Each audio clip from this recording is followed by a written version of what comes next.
Everyone, this is Surah. I am writing a piece right now about miracles and synchronicity, and it's work that is tying together Joseph Campbell's hero's journey together with Carl Jung's theories of synchronicity and what synchronicity means in one's life. And what I've noticed lately is that a lot of people are coming out and really wanting to know what their life purpose is and what brings them true joy.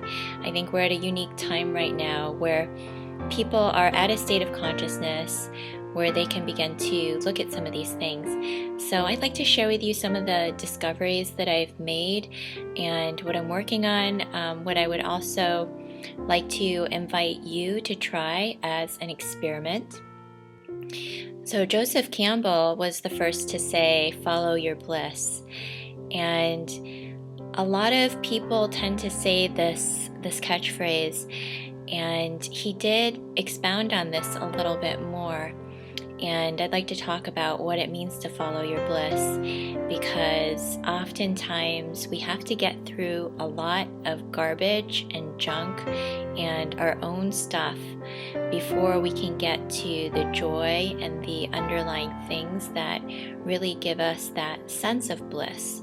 So it isn't so much as follow your bliss as in eat as much chocolate ice cream as you want, or indulge in, all of these hedonistic activities that, give you pleasure. It's not really about that. It's about discovering that deep inner sense of fulfillment, what it is that really feeds you on that deeper level. And that takes time. That takes sometimes for people years of inner work just to come to that place of, yes, this is an activity, or this is something that I'm moving towards. So I just want to talk about that a little bit more, because people sometimes just think that, I'm just following the things that give me pleasure, yet I'm still not happy. So we are each really only responsible in our own lives for the experience that we have on this planet. And I really have come to believe through a lot of this work that it is our own responsibility to find that which feeds us, that sustains us, that feels like you're tapping into a deep spring of energy and joy and inner source within yourself. And when you can start to get to that place, and I think there are some really big things that keep us from going there, and one is shame. And that really has to do with not feeling like you're good enough.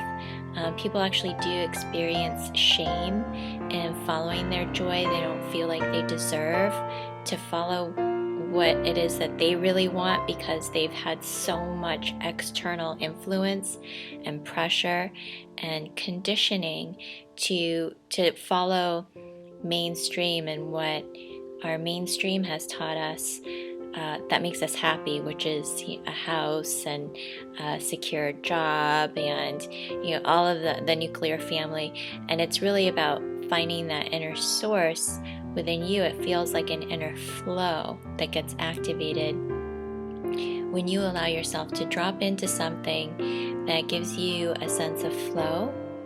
And like I said, it's an inner flow. It feels like an expansion from your heart. And when you're engaged in this, you feel really present. You're really engaged in life. It just turns you on every level. And I talk about this state of being turned on. I mean, you're turned on physically, you're turned on spiritually, emotionally. You just feel very active and full, and just full of life and vitality. So if there is anything that does that for you, it doesn't matter if it's painting, it doesn't matter if it's walking the dog, it could be anything. And I think sometimes we put a lot of expectation on ourselves to follow that one thing, or that one thing that gives us so much joy and fulfills us. It's less about the activity, it's more about following that which feels right in the moment, not so much as being so attached or stuck to one thing. There may be one activity like dancing that puts you into that state. And really the state that we're looking for is a state where you lose a sense of yourself, where you don't feel separation between yourself and what you're engaged in, and you lose a sense of time. And Carl Jung really spoke about this in Synchronicity, because when synchronicity occurs, and just to clarify what that is, it's a meaningful coincidence. And when you see synchronicity, it's a suspension of time and space. And Carl Jung really looked to Albert Einstein's work with the theory of relativity to talk about this phenomenon, because there are two events that happen together that seem highly, highly unlikely. The chances are probably 1 in a million, yet, the moment you think it happens. When you need something, something shows up. And in Taoism, they call that the Wu Wei. When you are living in harmony with the universe, you show up at the right time, at the right place, with the right people. And Wu Wei could be considered a synchronicity. And when you see synchronicity in your life, it really is a sign. A lot of people already intuitively know this, that it is a sign that you are living your life's path. It's like getting that validation from the universe or from God that yes, you are on path and things are coming together with ease as you are following this inner intuitive feeling within your body, within your heart. And that is what this piece is about. I'm going to be expounding on this a little bit more, but my invitation to you is to experiment, and I would like people who are watching this video to really consider this. Engage in half an hour of an activity that just brings you, it doesn't have to bring you absolute joy, it can bring you a sense of peace. It can give you a sense of groundedness or center, but engage in that activity for at least a half an hour a day. And if I were to explain how this works, it's all about energetics.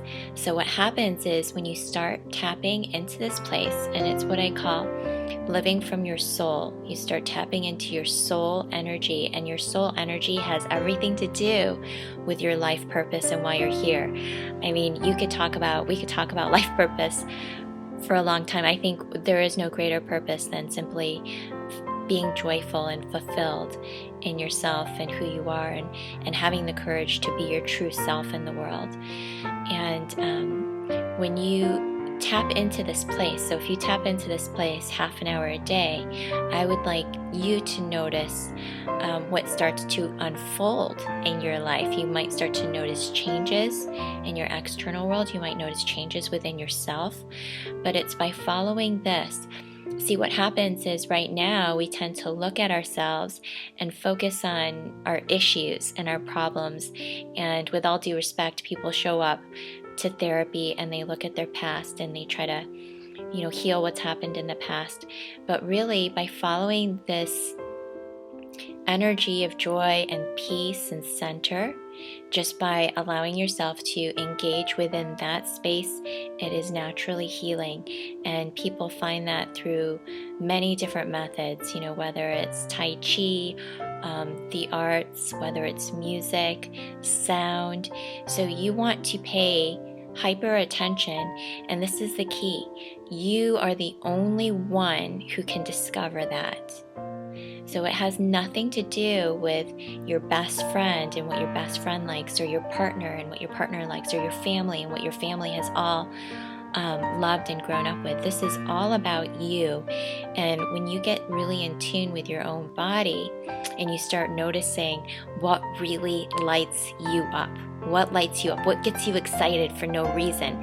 And it could be something totally off the wall. So just being open to that. And I would like to try this as an experiment with the community and would love to hear how it goes. Next video, I will talk a little bit about Carl Jung's work and how it relates to Joseph Campbell's work with the hero's journey, and also archetypes, and how you can use synchronicity as a tool for your personal growth. And Carl Jung really believed that synchronicity was a way of shifting one's perspective from an egocentric view to a whole consciousness view. So synchronicity was really meant to expand your consciousness and have you realize your true potential.